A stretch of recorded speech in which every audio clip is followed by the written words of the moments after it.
All right, welcome in everybody. I've got 11:59 Central Time, so we'll wait another minute or two for some folks to jump on, and then we'll get started.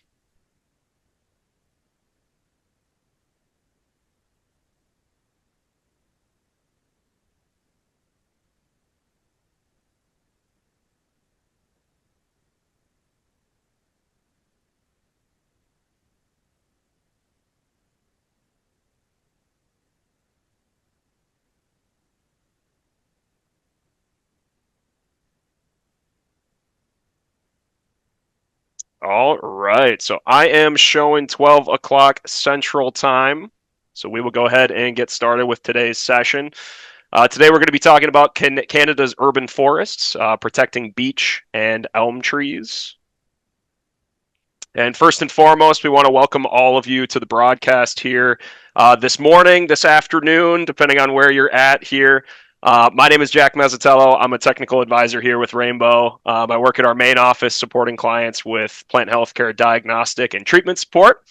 A little bit about Rainbow. We're an employee-owned company investing in research, education, and training that guides companies and government agencies to keep their clients' properties healthy, beautiful, and less expensive to maintain. Been around for about 20 years now. We've always believed in supporting people and businesses to better manage the landscapes around us. So again, welcome everybody. Thanks for joining us here. A little bit of housekeeping here. So first and foremost, this webinar is being recorded. So this will be up on our YouTube channel as well as our website here within probably about a day or so. So if you do need to step away or if you join on late, no worries. Should have access to that recording here in the next day or two. We are approved for one ISA CEU this morning or again this afternoon, depending on where you're at. It is for the live broadcast only, not the recording. You should have listed your ISA certification number during registration, and then we will go ahead and submit the attendance roster to ISA on your behalf. So nothing you need to do on your end. We've got all your information. As long as you're here with the live broadcast with us, we will go ahead and do the submission for you. Please note, it is a really busy time of year for ISA with a lot of webinars and events going on. So per their guidance, it may take between 6 and 8 weeks for it to show up in your account. So please be patient there. If you do run into any issues, though, please feel free to reach out to us. No worries there. Lastly, the chat is disabled today. The Q&A is not, though, so we do encourage folks, please do, as we go through this session, ask your questions through the Q&A. We're going to try to leave some time at the end of the broadcast here to address some of those questions live. Depending on how many we get, if we don't get to all your questions, rest assured we will follow up with you directly. So go ahead and ask away throughout the presentation. And again, towards the end, we'll get through as many as we can, and we'll follow up with you directly if needed. So with that, that's all we have for housekeeping, so we'll get right into it. I'll introduce my colleague, Mark Ware, who's going to lead us off here on the presentation today. Mark, go ahead and take it away, man. Thanks, Jack. And yeah, welcome everybody. Thanks for I know everybody's busy, so I appreciate taking the time out of your busy days to hang out with us a little bit. And hopefully you learned something. Yeah, we'll see. I don't know. Down here in Philly, it's a pretty dreary day, so it's a great day to talk about trees. It's always a great day to talk about trees. So yeah, let me introduce myself a little bit real quick here. My name is Mark Ware. I'm an arborologist. Work for Rainbow Ecoscience. I'm based in the northeastern United States, Pennsylvania, Philadelphia, area. Basically, I do a little bit of everything. So I get to do some research support. I get to do a lot of technical training, a lot of education, a lot of this, that, and the other. Yeah, I'm excited to be here and ready to rock and roll. This webinar is geared pretty heavily towards Beech Leaf Disease. I know we're going to mention some Dutch Elm Disease stuff, but the reality is that generally we spend at least an hour on each one of those topics, and it was a little challenging to try and combine them. But obviously, the reason we're talking about both of these is because Arbitect is a fantastic tool for both of these issues. So primarily going to be talking about beech leaf disease. I'll throw in some Dutch elm disease nuggets here and there. And additionally, this is also geared heavily towards our friends in Canada. And when I say that, I basically mean I just went through and changed everything from our imperial system to the metric system. We love to be different, and so that's really the main difference. But we'll get into some other things here. So, without further ado, we're talking about beech trees here, obviously. And I think it's important. I always like to kind of give a little bit of context around why do we bother saving trees, especially why the beech trees. And, I'm biased. I'll be the first to say it. I'm very biased because beech trees have always been one of my favorite trees. And on top of that, they're also really, really important trees. They are vital components of our old growth forests. They are really quite long-lived trees, and they support a lot of habitat and wildlife, especially some of our larger mammals like the bear. And I don't know what happened here. Apparently, I'm terrible at PowerPoint, but I had a picture of a bear here, and now it's gone. So whatever. Regardless, pretend there's a picture of a bear there. But these are also very dominant species. They're important species that, in some areas, they can make up sometimes more than 20-30% of forest systems, hardwood forest systems. So you can imagine the impact that we are going to face losing these. I compare this to a modern day chestnut blight. But the reality, this is worse. When you look at the everything's historical when it comes to chestnut blight now. But when you look at the range of American chestnuts versus the distribution range of American beech is almost double the distribution range, all the way up, obviously, in Ontario and Quebec. And the chestnuts took up not that. There was nowhere near as big. And so this has the potential to be worse. And that's a very sobering thought and a sobering reality. But worst of all is that for those of you who are fans of Bud Light, which maybe some of you are, I don't know. I am, but I'm a very simple man. Beech chips are a very important process of the brewing process for Bud Light. So even for some of you, you're like, yeah, that's fine. That can go away. It should have gone away years ago. For me, I'm like, there's always Miller Lite. I don't know. Regardless, beech are important. They're also beautiful trees. There's nothing greater than a tricolor beech in the spring with those beautiful hues of pink and red. A lot of our European species are just beautiful, highly desirable ornamental species. And then, of course, we have our Fagus grandifolia, our American beech, which like I said, dominate a pretty big range of North America. So, it's going to be a big loss. It's pretty sobering and pretty scary. I would go as far to say. So what's causing this issue? What is the big deal? Why is it happening? What is this disease? And what in the world? Well, it's a nematode. And, you might think, well, what the heck? A nematode, they're little tiny worms. What could they possibly do? How are they taking down these gigantic, beautiful established trees? And we'll get there. But first, nematodes are not a new issue. They're really not. Now, in the ornamental, arboriculture world, they are a footnote. I mean, we don't run into them very often. We may run into, of the thousands of plant parasitic nematodes, there might be 2 or 3 that cause us issues in our world as arborists. And of those, they are all, until Beech Leaf Disease, soil-borne or root nematodes. So this is the first time that we've had to deal with a nematode that is a foliar nematode. And so We, as the broader scientific community, we had a lot to learn, and we are continuing to learn a lot about this issue. Um, and the reality is that this nematode is what causes beech leaf disease. This is the causal agent. You'll also notice, and I just put this in here just in case, if you've ever heard anything else about beech leaf disease and the nematode, for the first, I guess for the first 10 years or so, since we realized it was a nematode at least, we have been referring to this nematode as Little-Encus crenatiae mccannii. That subspecies has since been dropped for the most part.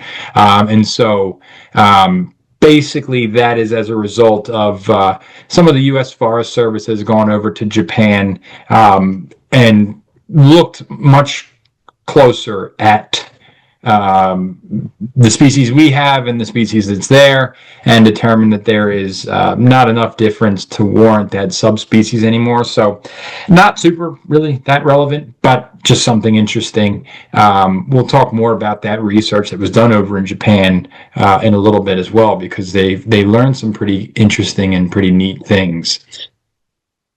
And remember that this is a microscopic nematode. For those of you unfamiliar with that large, hairy, weird, scary-looking thing on the right, that is a spider mite. And spider mites are generally about 500 microns large, which, is not large. If you've ever seen a spider mite, which if you look and squint really closely, especially if you wear glasses like I do, you can see spider mites crawling around a lot of times without the help of electronic magnification. Nematodes, this nematode that we're talking about is on average about 50 microns large. So it is about, that spider mite is about 10 times the size of our male Little-Encus crenatiae. So I say all that to say, you're not going to see this with the naked eye. If you're really interested in seeing these things and doing some of your own, sampling, you can use an electronic magnifying, holy mackerel, electronic magnoscope, or, and you don't have to have a fancy one either, but you definitely do need electronic magnification. I apologize. This is literally the third time today I've talked about this. So if I start tripping over my words, it's just delirium. And I appreciate your patience in advance. Now, you might be thinking, now, how in the world is that one little tiny nematode going to kill these established trees? And the reason for that is because it is not just one little nematode that we're dealing with. We are dealing with millions and millions and millions of these things per tree. As a matter of fact, somebody that I'm very proud to work with, Dr. Matt Borden, he works with the Bartlett Tree Research Lab. We've done a lot of research with that group, and we're very fortunate to be able to partner with them, among others, on a lot of this work. But Dr. Borden took this great video. It's almost like a horror film. And this is the result of, these are the nematodes that he was able to find in just 1/2 square inch. And I'm already doing it. I don't know what that translates to centimeters. But regardless, 1/2 square inch, which is just a few hole punches of symptomatic leaf tissue. He found upwards of 3,000 nematodes in just that tiny sample of leaf tissue. So something exciting to think about next time you're underneath of a beech tree that's suffering from beech leaf disease, but just a massive, massive, massive amount, super high populations of these nematodes that we're dealing with. And that is why we see the damage and the decline that we see with this particular disease. Now, the next thing that's important to keep in mind is the life cycle of these nematodes. Where are they and when? Because that helps us when it comes to management, and what we do, when we do it, and sometimes even why we do it. It answers those questions. And so right now, as we speak, obviously we're still dealing with, I got a little sleet outside. It's still stinking cold. I'm so sick of the cold. But everything's dormant. And that is when these nematodes who are in the buds right now are causing the damage. So throughout the dormant season, throughout the winter, that is when the damage occurs. And what we see in the spring, in that picture to the bottom, that banding, those symptoms that we're likely, many of us are very familiar with at this point, is the result of that feeding throughout the winter. That's an important thing to keep in mind, because if you see a beech tree in the spring after full leaf expansion and you're not seeing any banding, then you don't have to worry about that beech that year. You're not going to see banding progress throughout the year. Now, on trees that have banding, it may appear that you're seeing symptom progression, but really what's going on there is slightly different, and we'll talk about that in a minute.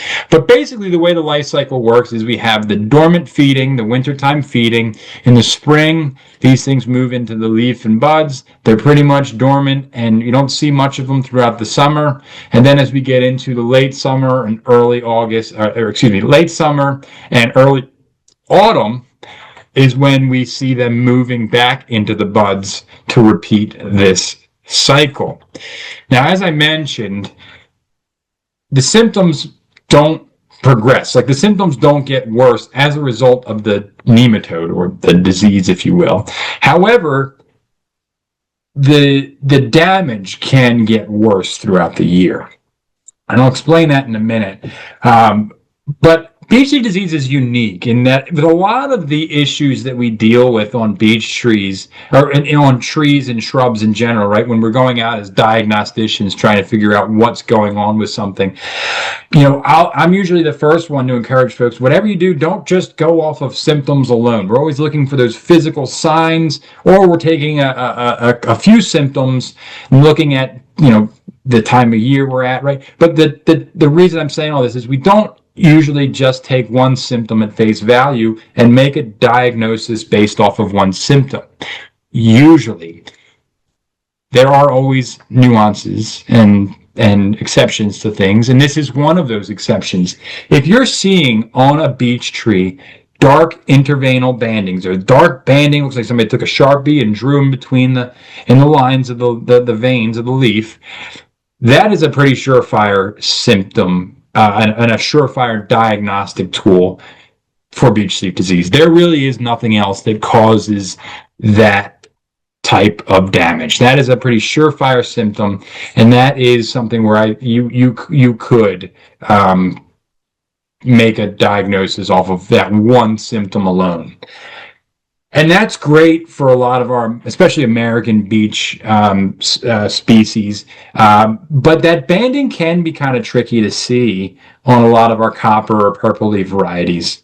And so what a lot of times you see in the purple leaf or copper beeches is sort of that later progression of symptoms. And so we go from banded leaves to banded and distorted leaves to banded, distorted, and leathery textured leaves. And as these symptoms are getting worse, and sometimes this can be over years, sometimes this can be within the same season, we're also seeing a chronic thinning of the canopy, and we're seeing sparser and sparser canopies generally as we're seeing these symptoms kind of progress through their damage stages, I guess you could say. And so that's a big deal, and a lot of times, when the later stage, so that distortion, it can mimic herbicide damage. But once again, it's usually still accompanied with banding, and if you look closely, you'll see the banding on the copper-leaved varieties as well. It's just not as distinguished as it would be on the normal green leaves of most of our beech species. Speaking of beech species, every beech species that we have in North America is susceptible, as far as I'm concerned. That also is the same for just about any size. So, we were doing a research trial down in Maryland last year, and I'm sitting there, and I look to my left, and here's this little 3-inch tall sapling that is, obviously we've got our symptoms there, and I had to kind of chuckle a little bit when I saw that. And then, trees that are all the way up to these 80-foot specimen, beautiful, established trees in botanical gardens or wherever are also susceptible. So regardless of species, regardless of size, regardless of age, if it is a Fagus species, it is susceptible. The only species of Fagus that I know of, at least so far, that is resistant is the Japanese beech.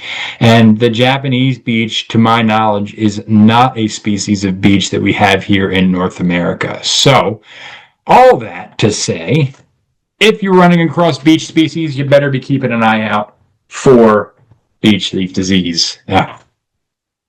So that's that. So where is it? Now, this map is from 2020. And for those of you in Ontario, you can see that it was there almost pretty quickly. Only 4 or 5 years after initial detection, did some areas in southern Ontario, especially by the lakes, start to see this. And I like to show this map first because it really hits home when I show you the most current map. So you can see this is the most current map, and it is absolutely moving further and further north up into Ontario. And when you look at where it is in New York, Vermont, and Maine, there is a very high likelihood that within the next few years we start to detect it, even as far north as Quebec. So something, once again, if you're in Ontario, definitely want to be keeping an eye out of it, of course, especially if you're in one of these shaded areas, but also if you're in Quebec, as well as those eastern territories, is something to keep an eye out for, as it is seeming to move north and east at a much greater clip than it is moving south and west. There are likely very good reasons for that. I know there's quite a few hypotheses on why that is, and we'll actually touch on that briefly, but primarily I think the hypothesis, which some of which has been proven with some research, is weather patterns. We know these nematodes move very well through wind, especially when it's accompanied with high humidity or rain events.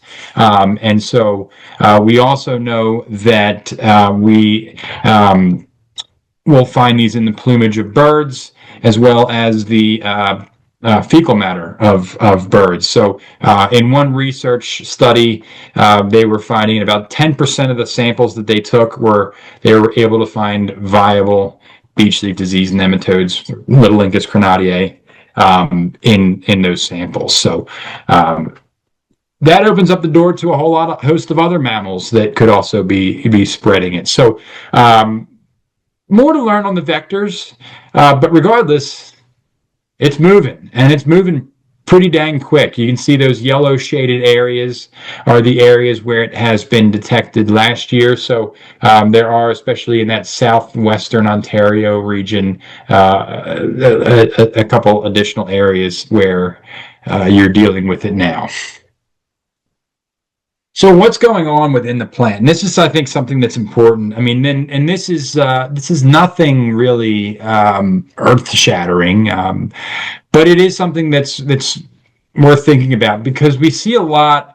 We see a lot of fungal issues, right? Fungal issues are very different, of course, than what we're dealing with beech leaf disease, but a lot of the damage results in similar stressing.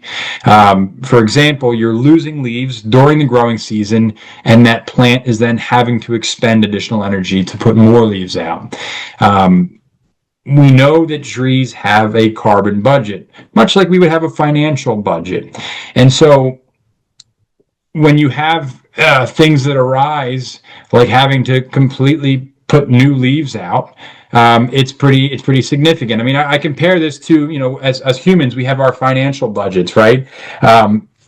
We sort of maybe, have an idea of what we're going to make in a year and where that money is going to go. And, and when let's say we have to buy a new car unexpectedly, that's a strain on our finances, because now like, man, we got to go buy a new car. This is, yeah, it's tough. The same thing happens with the energy that trees create. And it couldn't be more true than it is in beech. And so with beech trees especially, that stored excess energy that they made the previous year is really important for the current year's growth. On average, 10-20% of the wood in an annual ring is funded by the carbon reserves of the previous year. And this is specific to beech, mind you, and European beech at that. But that's a pretty significant thing. In addition to that, energy is like I said, it's very important. And another great example of this is that when we've gone back and looked at beech trees after a heavy fruit set, the annual ring of the subsequent year can be as much as 20% smaller because of, I mean, fruit production and reproduction takes a lot of energy regardless. But you can see how this could be an issue. And what happens with beech leaf disease is that essentially we are putting out leaves that are already less efficient than a normal healthy leaf would be because of the damage that the nematode has created. The tree is then shedding those leaves generally and then having to put new leaves out. So it's expending a lot of energy, but also at the same time, that whole time frame between the new leaves coming out and the original leaves coming out, it's not photosynthesizing as efficiently or at all, depending on how many leaves are left in the canopy. So it's also not creating a lot of energy. And so you get this chronic expenditure of additional energy with less and less energy being produced each year. And so that is a big issue. On top of that, there's also been some really cool research done looking at the mycorrhizal associations. Really quickly, mycorrhizae are sort of I like to call them the middlemen. You know, they're if you will, the agents, right? I compared them earlier to, you have got LeBron James, and then you have his agent, and then you have the team that he plays for. And, LeBron James, he's great at basketball, but he may not be great at negotiating his salary. And so you have this middleman that does it for him. And the middleman doesn't do it for free. He's going to take a percentage of LeBron's salary, but he's also going to get the highest salary possible for that basketball player. And the same is true for these mycorrhizae. They are much more efficient at being able to allow these roots to pull up the nutrients and water and everything else that they need, but they expect something in return. They expect some of those excess carbohydrates in return. And when the plant's unable to do that, they move on, right? They're not doing this for charity. They're out of here. They're like, we're going to go find a tree that can support us, right? And so we see a reduction in the mycorrhizal associations. So it's this kind of 1-2 punch and domino effect. And that's why I think, even with mature, established, previously very healthy trees, we're seeing mortality in some cases in as few as 3 or 4 years. Generally, we're going to see. I've seen, and this is anecdotal. We're going to look at some research from the Holden Arboretum. However, different areas are going to have quicker or slower mortality, and that's what I've seen in my travels throughout, especially the northeastern United States. I haven't been up into Canada much, admittedly, but I'd imagine it's not much different than what we're seeing on the other side of the Great Lakes there. But generally, we're seeing somewhere between 4 to 8 years on average of from detection to mortality. In Ohio, which just so happens to be where the Holden Arboretum and Gardens is, they've been monitoring their beech plots obviously very closely, and this was actually looking at a reduction in diameter growth. So from 2011 to 2016, that 5-year period, they measured it, then they measured it again for the next 5-year period, 2017 to 22, and you can see pretty significant reduction in diameter growth over that same period 5 years later. So we can correlate that probably to a reduction in vitality. And then they also were looking at the percentage of dead trees year over year. So this is a from initial detection, which was in about 2012 in their area, 2012, 2013, all the way through 2023. And in that roughly 10-year period, you can see the number of dead trees. I forget the percentage of trees that this was within the stand, but you can definitely see the curve there and the trends. And the trend is what is really scary there. And as I mentioned kind of prior to that, Beech leaf disease is going to be exacerbated by other factors that we've been dealing with. For example, beech bark disease and then Phytophthora bleeding canker. Two things that we see, especially definitely in Ontario, as well as into Quebec, and then also, of course, down here in the States as well. But I believe that these diseases, when they're present and then beech leaf disease comes in, I believe that's why we're seeing a much faster rate of mortality, or much faster time to mortality in eastern and northern ranges than we were in really in Ohio. And just to kind of give you an idea here, this is the most current map I could find. I don't know if it is, but it's the one I could find. This was back in 2017. The good news here is that beech bark disease doesn't tend to move very quickly. So there's a very likelihood that, maybe this map is a little out of date, but it's a pretty good representation of where we're at. But obviously you can see there in Ontario and Quebec, especially the southern regions, you've got beech bark disease there. And it is also a relatively new issue that it seems like you're dealing with over the last 10 to 20 years. If you're unfamiliar with what that looks like, it's not the greatest picture, but that picture on the left, a lot of times the older damage will look like somebody carved like an eyeball shape into the branch, and that's the result of that canker that forms, that nectria canker, as a result of the scale that vectors it. But that's another topic, and I'm happy to talk more about that if you have questions later on. So that's that. Now, I would love to talk more and more and more about the biology of Beech leaf disease. Nothing would make me happier, but the reality is that we're limited on time, and most of you are probably more interested in what you can do about this disease, about the disease itself. If I'm mistaken, give me a call. We'll talk all day. I'm happy to do that. But also, there's lots of other great resources. I live in the state of New Jersey, so I'm partial to Rutgers. But I think they have one of the best sort of overall synopsises, research summaries of what's going on. They usually keep it pretty current. So, but there's all kinds of great resources out there if you were interested in learning more. And then, of course, you're always welcome to reach out to us. I'm happy to fill in any blanks that I may have left for you. But that leads us to what we can do. And, arborists are great. I mean, I'm so proud to be an arborist. I don't know if that's, reflected. It probably is. People are probably sick of me talking about how much I love being an arborist and love trees, but that's their problem, not mine. But as arborists, I mean, we're a pretty proficient group of folks, I would dare to assert. And over the last 50 years, we've really developed this plant healthcare thing quite a bit.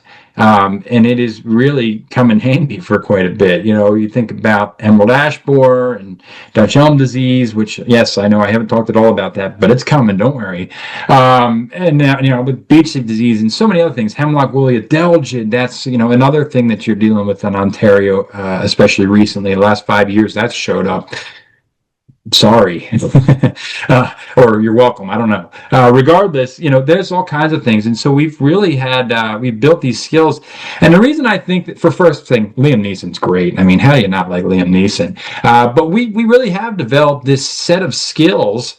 And regardless of how long your career's been, what we're going to talk about when it comes to management is a process and our protocol that's been around for going on 50 years, almost 5 decades, we have been using macro injection and Arbortect for Dutch Elm disease. I mean, that's significant. And thankfully, with this particular disease, Beech Leaf Disease, we were able to take that protocol and adapt it to use to now save as many beech trees as possible. So, if you're a nematode, we're a nightmare for you. And so, I think we're just as cool as Liam Neeson. We may not have like the guns and all the crazy flips and things he can do, but we are just as cool. Take my word for it. And so that's where Arbortech comes in. And we're also very thankful to have our distributors up in Canada. Lalamond, if you're up in Canada, I'm sure you've heard of them, but they are our distributors up in Ontario. So if you're interested in getting this stuff, that's where you go. They are also very, very helpful, and I'll share their contact information at the end with you. But we're going to be talking about Arbortech now. In the States, we also have a product, fluopyram, but that is not available. But if you hear mumblings about that, the only reason we're not talking about it is because at this point it is irrelevant.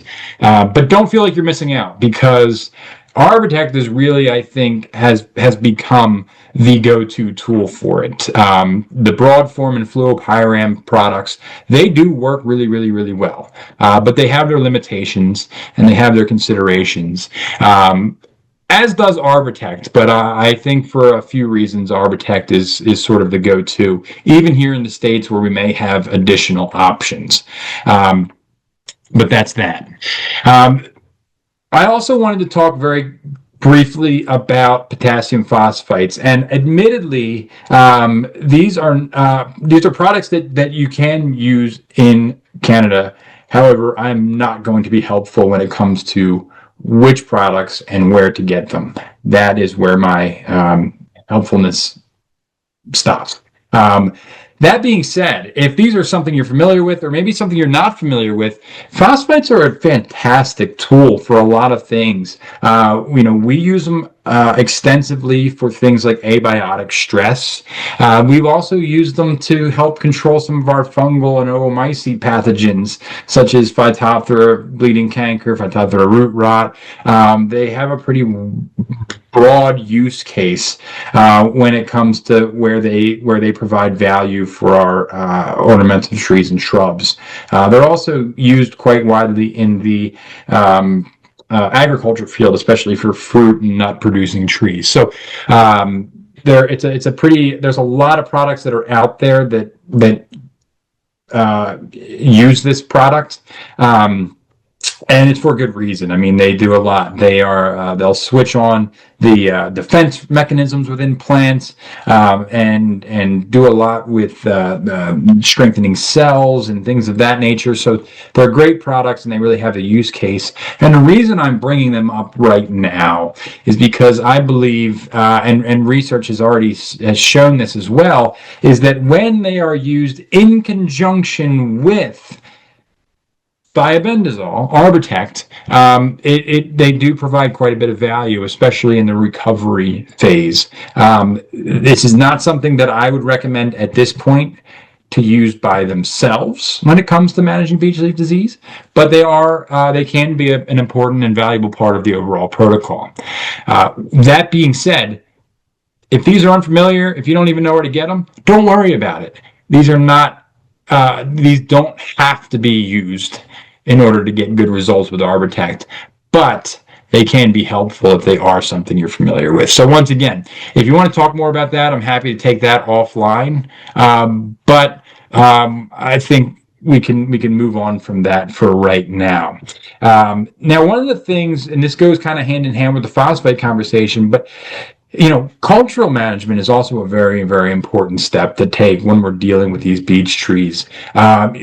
Beech thrive in soils that are well drained but constantly moist, and also rich in organic matter. They are excuse me, they are pretty adaptable, as far as the types of soils and even sometimes the moisture level of soils. But really, where they're going to thrive, I mean, you think about where they're found naturally. They're usually on the lower slopes that are leading to some stream or riparian area.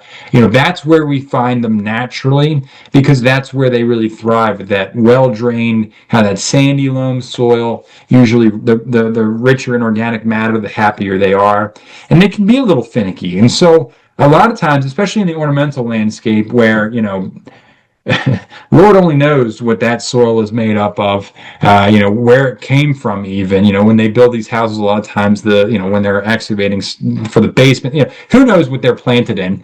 But it's definitely in your best interest. Pull soil samples, make sure that what's in the soil and what that tree needs is available to it. pH levels, organic matter percentage, compaction.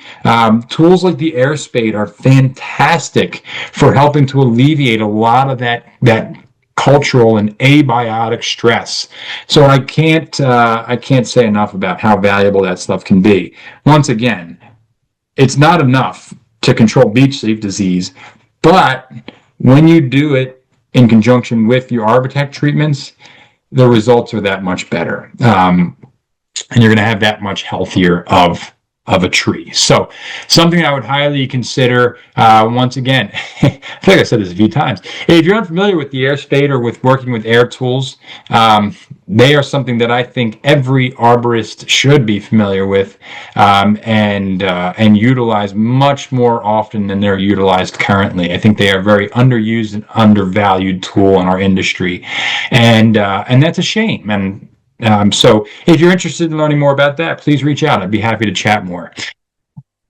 Okay, so as I mentioned, we're talking about Arbortect, but there are a lot of products out there that we have done research on. And once again, when I say we, I mean the broader research community. I mean, we've been involved in a lot of this stuff, but we've worked with a lot of partners like Dr. Coles from the Connecticut Ag Station, the wonderful folks from the Bartlett Tree Research Laboratory. We've worked with folks from the Davey Tree Expert Company. I mean, you name it. We've worked with a lot of great people, and there's a lot of great people that are continuing to work on this. And the results of all of that hard work have been fruitful, I would say. And so, like I said, I'm not going to get too much into these other control methods just for the sake of time.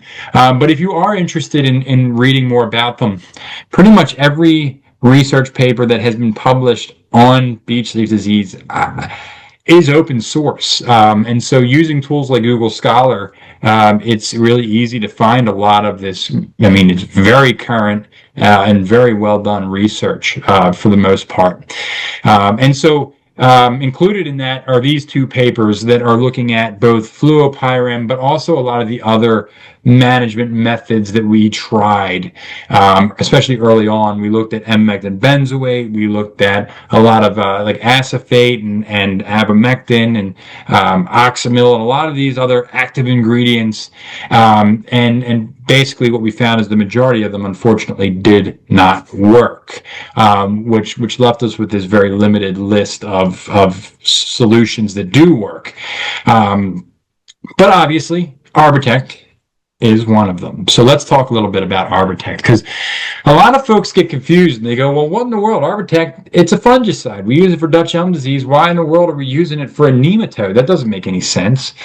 But when we use it as a fungicide, but we're a small little niche industry. Us arborists, we're a great and we're tight knit industry, but we are small in the grand scheme of things. And thiabendazole was not developed for us. We are an afterthought. We had to go find it. And it was originally developed as a veterinary medicine, used as a dewormer for cattle, and it was also used in human medicine for a time. In fact, a funny story, I was talking about this a year or two ago, and a gentleman came up to me afterwards and he goes, my father passed away recently. We were cleaning out his house, and I found a foot cream for athlete's foot that had thiabendazole in it. And I thought, wow, that's really interesting. I would not have picked that up and read it, but I'm glad you did, because that's interesting. It's a fun fact.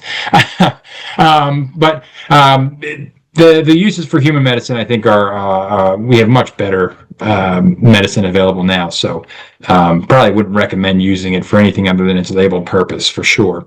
But that being said, that's why we're able to use it, and that's why it's effective against this nematode. It does have anthelmintic properties. It does have nematicidal action, meaning that it prevents worms from growing or multiplying. Therefore, we get great management of this nematode, which is just a worm. I mean, basically, it's a worm. But really, the value and the exciting part about Arbortect is that it is systemic. And so we're able to apply it in a lower volume directly into the vascular system of our trees, and it is then taken up and spread out, just like if we were using it for an elm tree.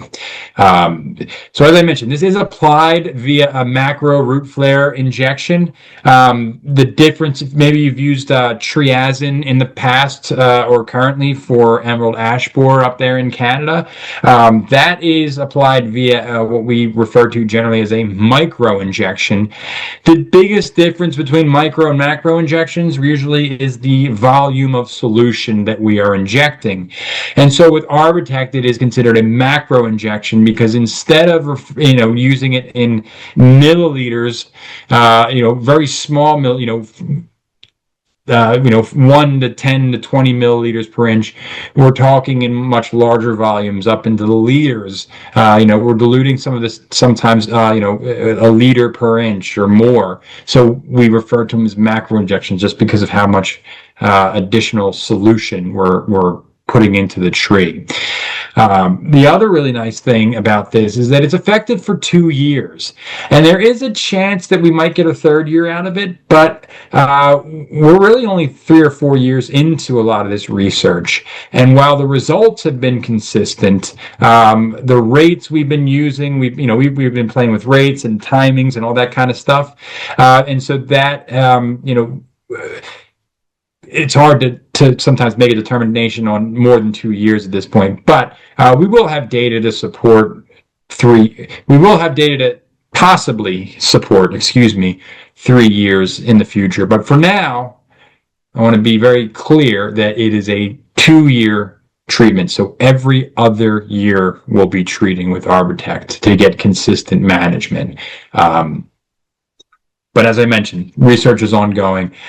We probably installed more research last year than we had the 3 years prior combined. So that's really exciting, and expect to see a lot more of this research coming out here in the next year or two. I'm excited about it, personally, of course, but we're going to learn a lot more here in the next few years. So stay tuned. And then last but not least, and this might arguably be the most important aspect that we have, is that we do have an emergency use label available in Ontario. Now, this emergency use label was approved back on July 4th, 2025, and it expires on July 3rd, 2026. However, we are actively working to get Beech Leaf Disease added to Arbortect's specimen label prior to the expiration of this emergency use label. And what that basically means is that you don't even have to worry about this emergency use label once that occurs. So we do expect to see, it's in process, and we do expect the approval of Beech Leaf Disease on the specimen product label prior to July. I think right now we expect it, I think, as soon as next month. So that is good news there, but we'll certainly keep you updated if anything changes on that. But for now, you can still use this for now underneath this emergency emergency use label. So great news there.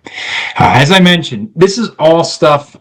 These recommendations, one of our cornerstones at Rainbow is science driven. Recommendations we make. We're very, there's a reason that I'm putting up boring graphs and all of these different research papers, is because that's how we base these recommendations and develop these protocols.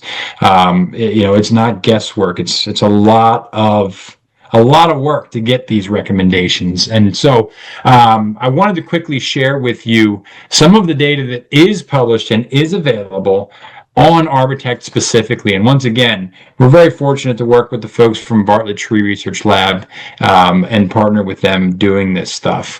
But these are some of the results that you can come to expect. What we're looking at here is the BLD symptoms. And so what you can see is the bar in blue is the year we inject. And what's really important to make sure is understood here is that the year we inject, we don't expect to see any difference really. We are injecting for the subsequent 2 years. So what we did last year, we will see this year and the next year. But once again, we're trying to control the damage in the winter time. So what we do this year, we won't see until next spring. So hopefully that makes sense. That's the tricky thing about webinars. Like I don't know if everybody's sleeping here or glazed over, or if everybody's picking up what I'm putting down, but hopefully that makes sense.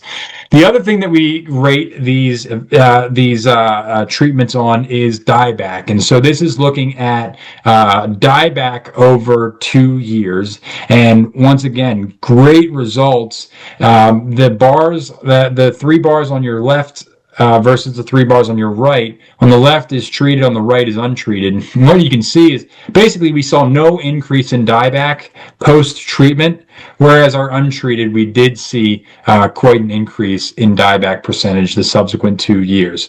So we're reducing symptoms. Sometimes we're almost eliminating the symptoms, but we're definitely reducing and managing the symptoms very, very, very well. And we're also stopping and really reducing dieback in subsequent years after treatment. So that's really, really good. Now, if bar charts aren't your thing, that's totally fine. Here's a great picture, and once again, this is a trial that we're now in our 3rd year. We're going into our 3rd year with this trial, but this is a great representation of what you should expect to see as a result of these Arbortect injections. That tree on the right is our treated tree, and then that beech on our left, who's in very good company, by the way, because all the beech behind it as well are untreated. You can see the difference there. Pretty stark difference. And the thing that's really cool about this picture is when we did these treatments, these trees all looked pretty similar, including the one that we treated. The year we treated it, it was looking pretty thin up there, but we had a great turnaround. And so really, very, very encouraging and very, very exciting results that we're getting as a result of these treatments. So this is a great representation of what you should expect to see as a result of these treatments. Now, with I have 8 minutes left, I think. With the 8 minutes I have left, see, I get carried away. I would have kept talking for another half hour probably. I think I'll skip ahead, and I want to talk about timing a little bit, and I also want to talk about rates a little bit. So allow me here to jump ahead. So before we get into that, though, real quickly, I want to make sure we talk about water quality, because water quality is really, really important. And there's a couple ways you can get your water, however you say it. I always get made fun of for my accent there. But regardless, the water quality and the water pH, the acidity or neutrality of that water is important. I really encourage the use of something called a deionizing filter. That's what you can see on the right. That helps to take out the dissolved solids that are in the water, which helps you, and will also buffer that pH to an acceptable range. Additionally, you can use an acidifier like muriatic acid to achieve that acidic pH range requirement. If you have too alkaline of a water, then the Arbortech won't mix in well. So there's a couple ways to achieve that. And once again, for the sake of time, I'm happy to address any of those questions afterwards offline. When it comes to rates, once again, forgive me if I stumble through these a little bit. As a Yankee, I'm used to speaking in imperial terms, but I did go ahead and try and convert these for you. So 18.6 milliliters of Arbortech, we're going to dilute that in 600 milliliters of water, and that is per centimeter of diameter. And so, thankfully, the folks at Lalamond have made a really nice chart, so you don't have to even do math. You can refer to this chart, and it will tell you centimeters and then exactly how much Arbortech and how much water you'll be diluting that Arbortech into. So that chart, you can find it on their website underneath the Arbortech product page, and they also have one for Dutch Elm Disease. So that's a super helpful tool for those of you in Canada. And thanks to those folks for setting that up for us. It's always helpful to have a chart. Anytime I don't have to do math, I'm a happy person. So they're great. And then last but not least, I want to talk about timing. And I'm running low on. Speaking of timing, I'm really running low on time here. So if you do have questions, unfortunately, probably won't get to them, but I will absolutely be sure that we follow up with you. But as far as injection timing goes, ideal injection time is going to be June and July. That is when you are going to get the best results from these treatments. Now, you can technically inject a little bit earlier than that.